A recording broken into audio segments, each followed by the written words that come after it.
कबीले को गिरमियान या जिरमियान भी कहते हैं और याकूब बे ही वो शख्स थे जिनके साथ उस्मान बे की दुश्मनी नस्ल दर नस्ल चली। वो इस तरह के पहले याकूब बे और फिर उस्मान बे तुर्कों का सरदार बनने के दौर में एक दूसरे के आमने सामने रहे और फिर याकूब बे के बेटे महमद बे और दूसरी तरफ उस्मान बे के बेटे ओरहाम बे के दरमियान दुश्मनी भी इन दोनों के वालिद की वफात के बाद सालों तक चलती रही। याकूब बे कौन थे और याकूब बे को अल-अमीर उल जलाल उल कबीर क्यों कहा जाता है और तुर्कों की तारीख में इनका क्या मकाम है? उस्मान गाजी के साथ गिरमियान कबीले की दुश्मनी कैसे शुरू हुई और उस्मानी और गिरमियानों के दरमियान कितनी जंगें हुए और इनका नतीजा क्या निकला? आज की वीडियो में हम आपको यही सब दिखाएंगे।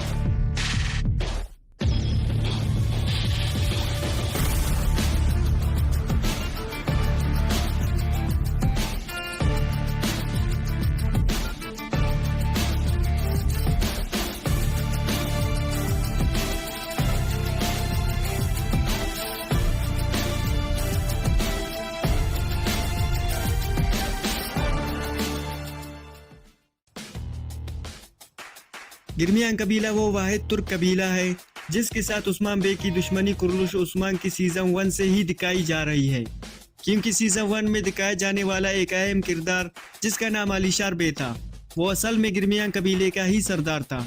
और अगर तारीखी लिहाज से बात की जाए तो गिरमियान कबीला तुर्कों के कपचाक कांगली कबीले के ही एक शाख था। और याद रहे कपचाक वही कबीला था जिसे हम महेंद्रमन जलालुद्दीन नामी ड्रामा सीरीज में देख चुके हैं और इस ड्रामे में सुल्तान जलालुद्दीन ख्वारज़्म शाह की दादी तुर्कान खातून का ताल्लुक भी इसी कबीले से था। ये तुर्कों का ज़बरदस्त कबीला था, लेकिन इसके कुछ लोग 12वीं सदी में ख्वारज़मी सल्तनत में मंगोलों के हमले से बचने के लिए अनातोलिया के इलाके कोताहिया में आकर आबाद हुए थे और यहाँ आकर ये वक्त के साथ साथ मजबूत होते चले गए। फिर न सिर्फ मंगोलों के खिलाफ उन्होंने लड़ाइयाँ लड़ी बल्कि इस वक्त के सल्जूकी सल्तनत जो निहायत कमज़ोर हो गई थी ये उसके खिलाफ भी हुए, जबकि अनातोलिया की दूसरी तुर्क इमारतें भी इस कबीले के कायम करदा इमारत से खौफजदा रहती थी। इनकी इमारत के दारुल हुकूमत का नाम कोताहिया था और ये करमान इमारत के बाद तुर्कों की दूसरी बड़ी इमारत थी और इस इमारत के बानी याकूब बे थे। इनके दौर में इस इमारत ने अपना सबसे ज्यादा शानदार दौर देखा।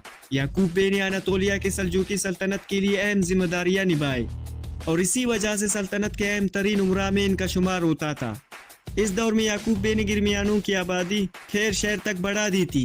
कहा जाता है कि याकूब बे के पास उमरा, वजीर, अज, खजाना और महलत किसी अजीम हाकिम की तरह मौजूद थे और सुल्तानों के शाया शान चीजें इनके पास हुआ करती थी।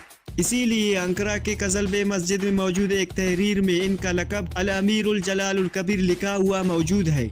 जबकि याकूब बे ने बहरा एजियन के साहिली इलाकों पर तुर्कमानों को आबाद करने के लिए अहम किरदार अदा किया। 1283 में गिरमियानों ने सल्जूकों के खिलाफ बगावत कर दी और इसकी वजह ये थी कि उस वक्त के सल्जूकी सुल्तान खुसरो सोएम को कत्ल करके मंगोलों ने सुल्तान मसूद दोएम को सल्जूकी तख्त पर बिठा दिया था, जिस पर गिरमियान नाखुश थे और उन्होंने सुल्तान मसूद की बैयत करने से इनकार कर दिया और सल्जूकों और मंगोलों के खिलाफ बागी गिरमियानी जंगजू की लड़ाइयाँ 1290 तक चलती रही।